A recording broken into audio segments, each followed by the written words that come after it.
Is a declining birth rate a blessing or a curse? Pervasive theories on population collapse are causing alarm in wealthy nations.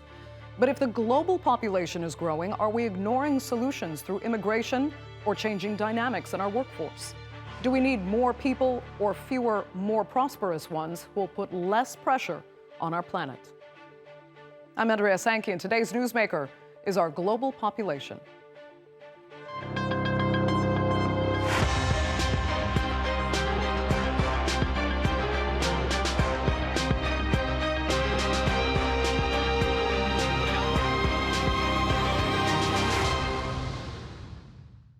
It can be a delicate debate, with religion and culture weighing heavily on the question of whether having large families is good or bad for our societies and for our planet. Declining fertility rates pose potential obstacles for our economies, with governments having fewer taxpayers to accommodate more retired people. But it could be argued that managing depopulation presents an opportunity to ease the pressure on our planet, with fewer but more prosperous taxpayers able to support the elderly, while immigration can help spread the wealth of richer countries onto the developing world. Now remember, concerns about where our population and demographics are going date back decades. In the 1960s, the overriding fear was that a population explosion would lead to catastrophe. In a seminal book called The Population Bomb, the demographer Paul Ehrlich predicted it was going to lead to war, famine, and complete depletion of natural resources. And it's true that some of that has happened. Our current population of 8 billion has caused man-made global warming, leading to a predicted 6th mass extinction, and we are struggling to try to bring the planet back into balance. Well, over the last 300 years, the population has indeed exploded. In the year 1700, there were just 610 million people. But once the Industrial Revolution took hold, combined with improvements in agriculture, healthcare, and women joining the workforce, the rate of growth began to slow.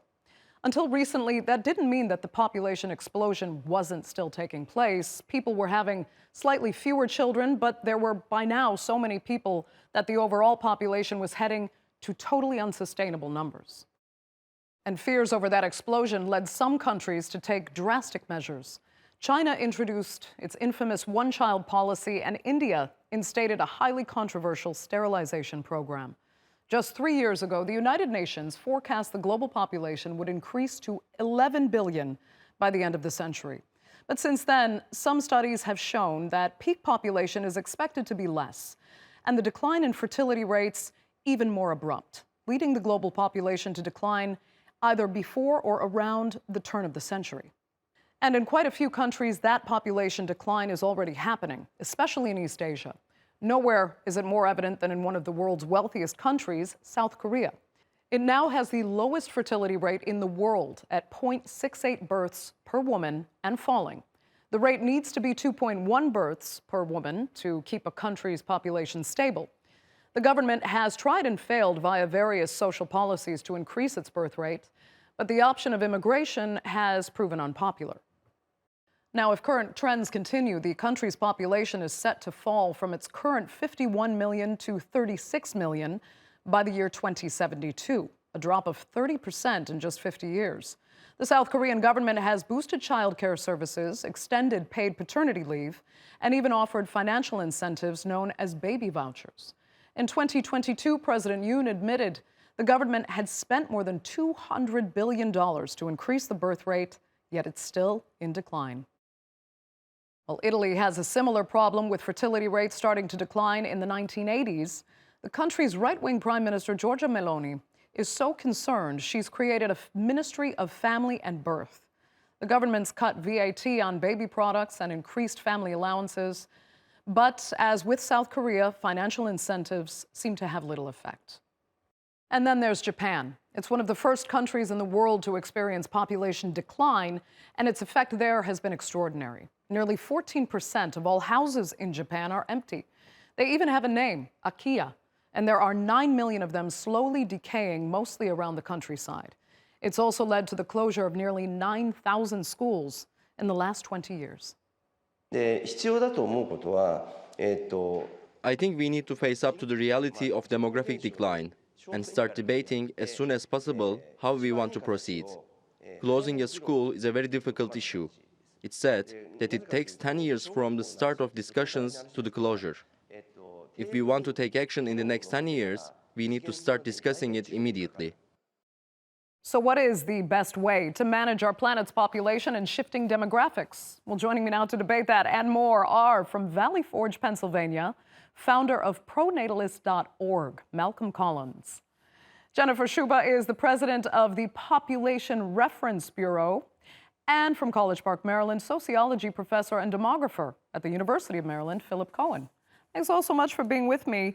Philip, I'll start with you. First of all, explain how we have a population that is set to hit 10 billion by around 2058, yet we're talking about population collapse.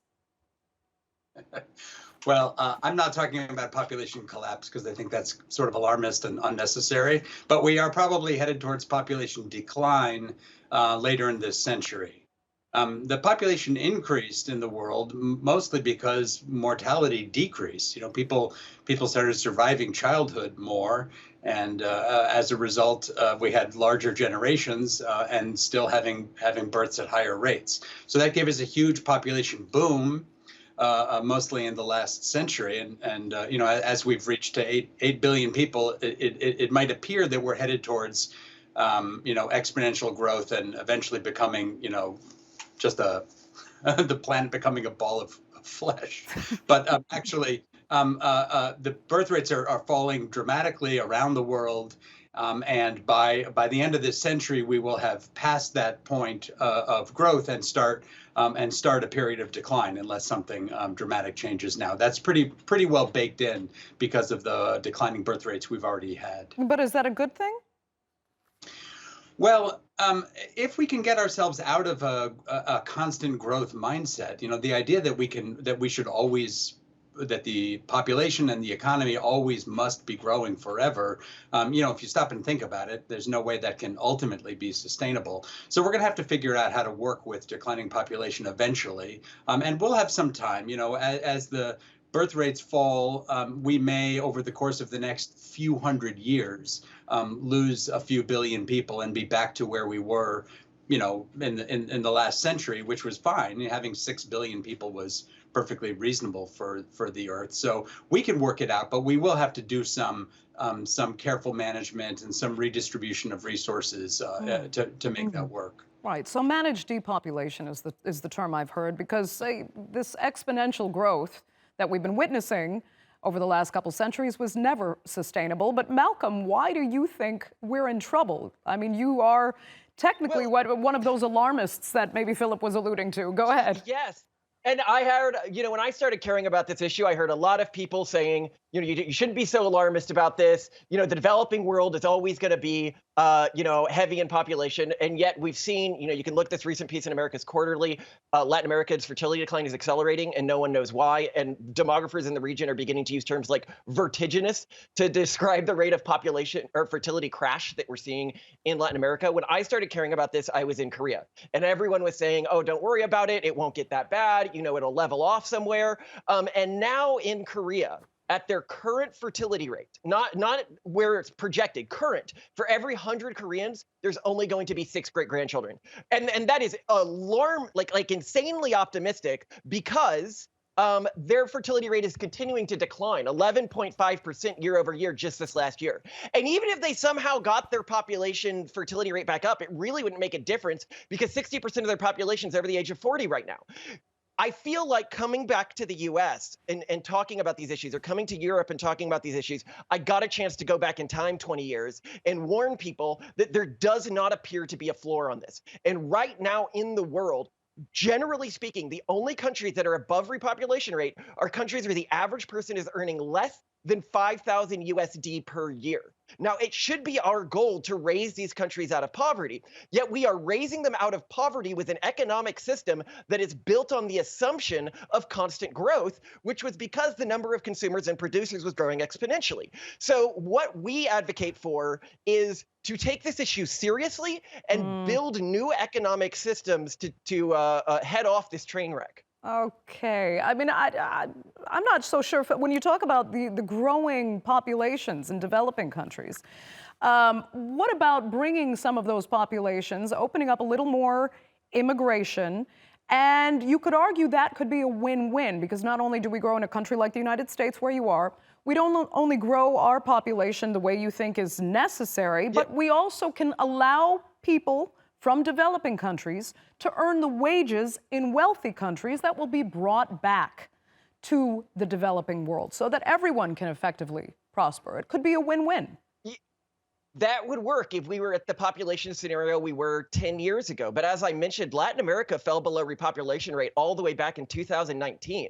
They are dealing, there was this great article in The Economist recently, they are dealing with hugely stressed social security systems because of their aging populations. We are just exporting our own laziness to developing countries that are less able to deal with the fact that they are putting taxes and state dollars into training people during non-productive childhood years. Then we get their productive labor as adults, and now they have to deal with an even older population because we've been draining their countries. But you could say, okay, we'll only take immigrants from countries that are still above repopulation rate. But because those countries are predominantly under 5,000 USD per year, now you've created an economic incentive for Europe and the United States to prevent those countries from ever escaping poverty.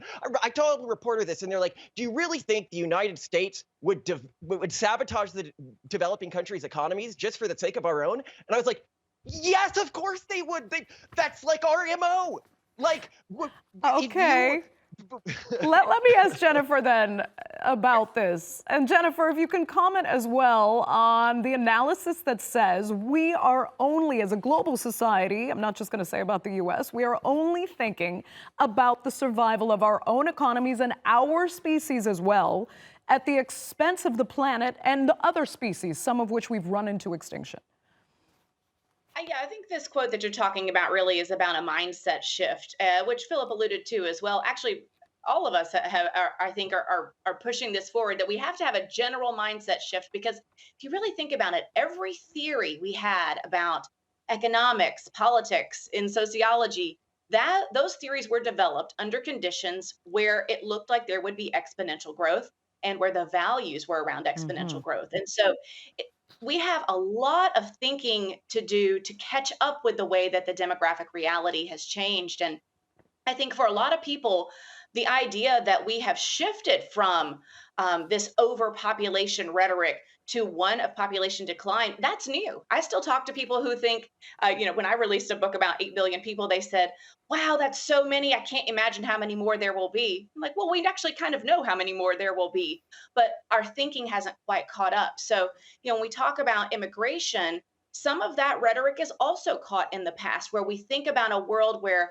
people are really on the move and there's just lots of people always flowing over borders. And of course, the media can make it seem that way. But demographics around the world are shifting, and our migration patterns will probably shift along with them, bringing a new set of issues. So we need lots of new thinking about this.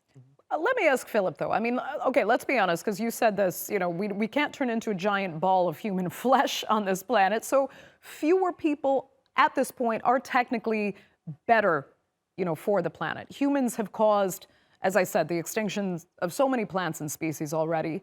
And a sixth mass extinction is actually in the cards right now. So do we have the right to insist that we need to keep growing, and we actually have an obligation to keep doing so the way Malcolm thinks we do? No. And the issue is growth as a process has a lot of positive consequences. It stimulates creativity and sort of dynamism, and it has some economic effects that we like. Unfortunately, the larger population that growth produces causes a lot of problems. So we like the dynamic of growth, but the outcome of growth is unmanageable in the long run. And on the flip side of that is the dynamic of population decline. And I won't talk about collapse or depopulation, because that's not what we're talking about. But if we eventually, which we probably will, get to a declining number of people, that process of decline produces a dynamic that we're not really equipped to handle at the moment. So it has sort of negative economic consequences and cultural consequences that we don't like, and if you look at Korea, it's a good example, the most extreme example on earth. But a sharply declining population has negative consequences.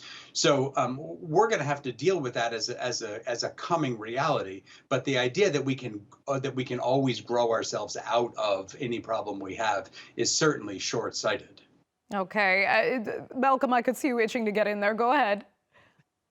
Yeah, I want to be clear that the pro-natalist movement is not about preventing population decline. That is impossible at this point. If we are on the Titanic, we are hitting the iceberg every time now. We are just trying to alert people to the severity of the situation and trying to get as many people on lifeboats as orderly as possible.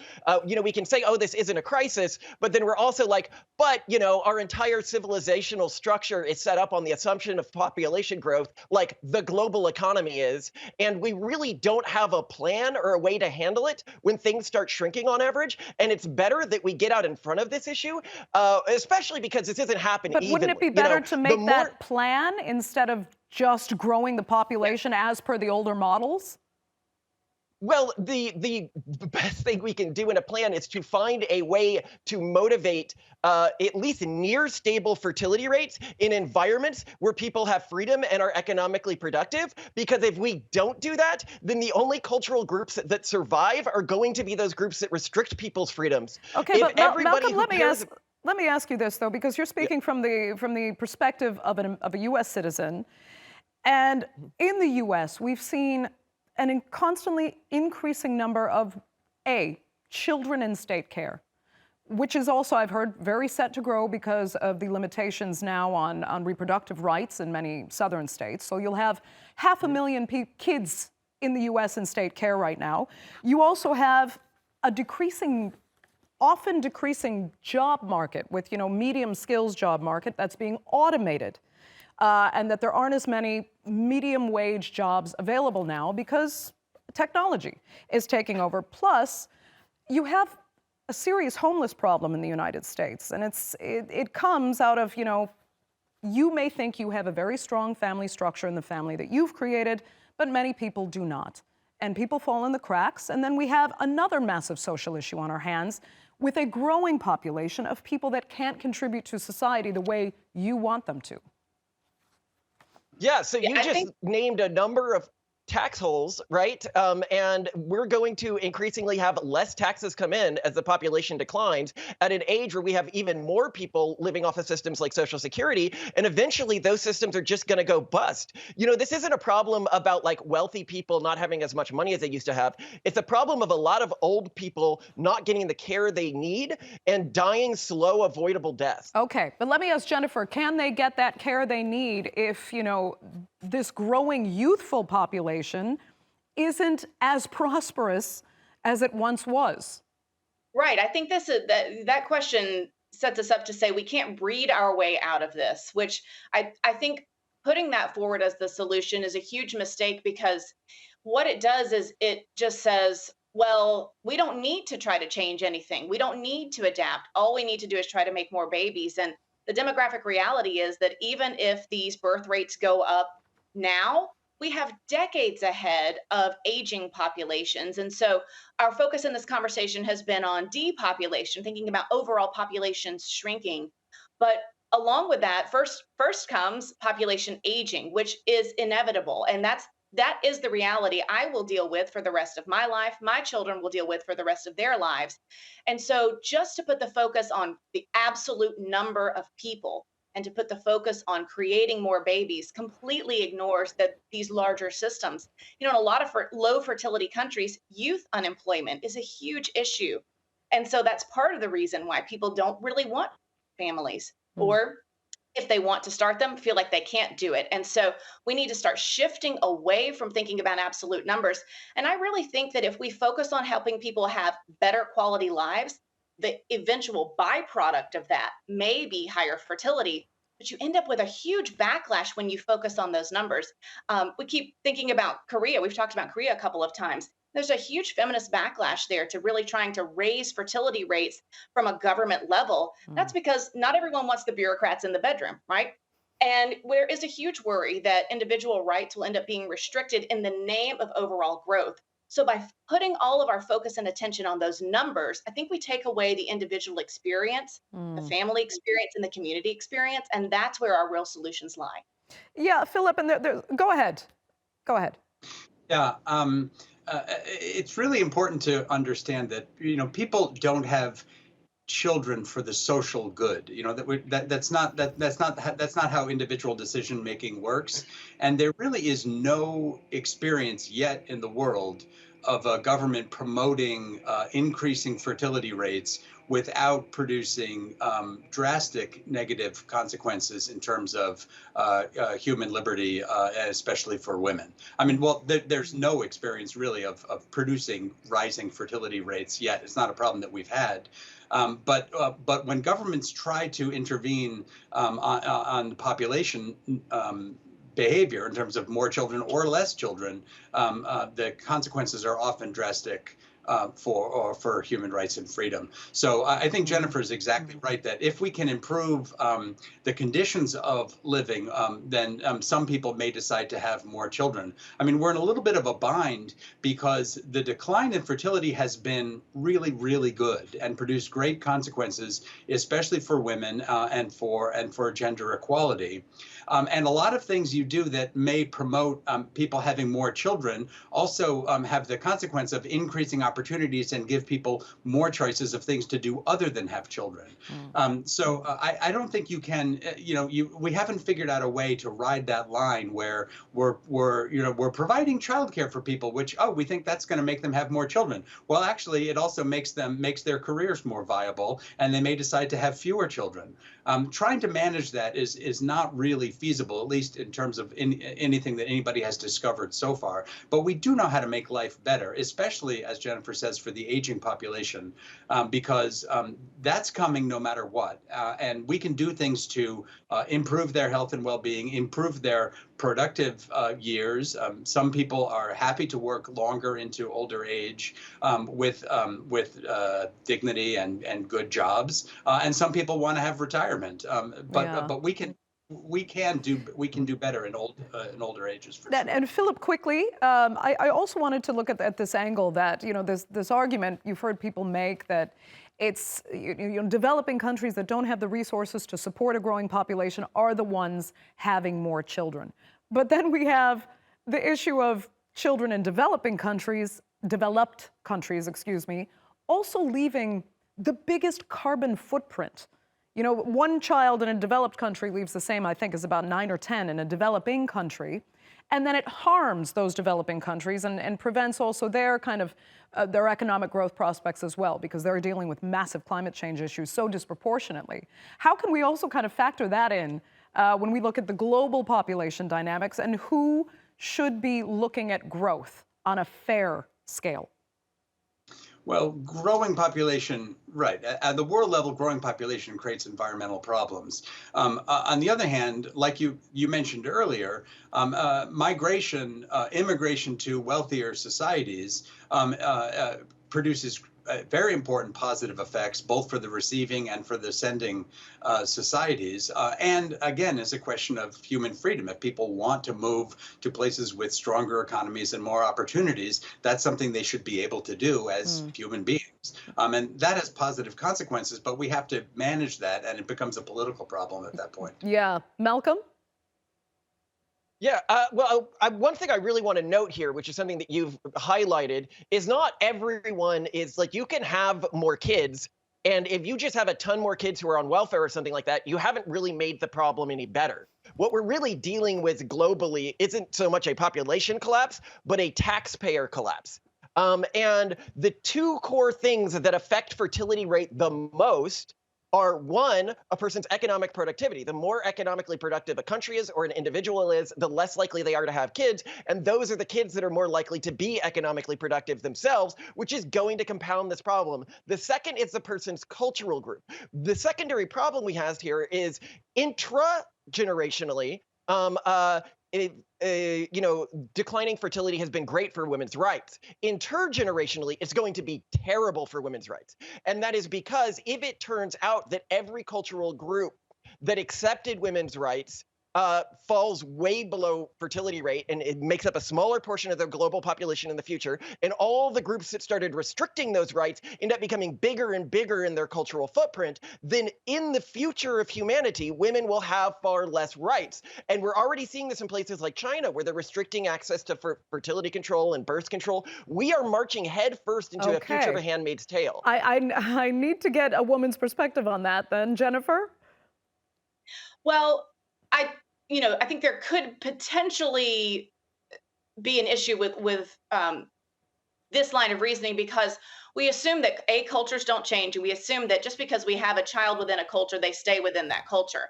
And that's absolutely not the case. And we've seen tons of cultural shifts. In fact, how did we get here to having this conversation today? A massive planetary cultural shift towards a small family norm. So I think we need to allow for the fact that cultures are mutable.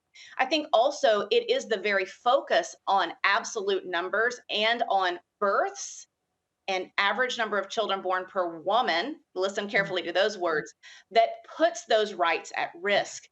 If we do start to shift to thinking about why are people having different family formation patterns today than they had in the past, and we kind of take it away from just the focus on women, then I think we bring ourselves back to that point I made about quality of life for everyone. Okay. I mean, in a country like China, when we try to restrict rights around women, you see these backlashes. Jennifer Sciubba, that will have to be the final word. So unfortunately, we're out of time.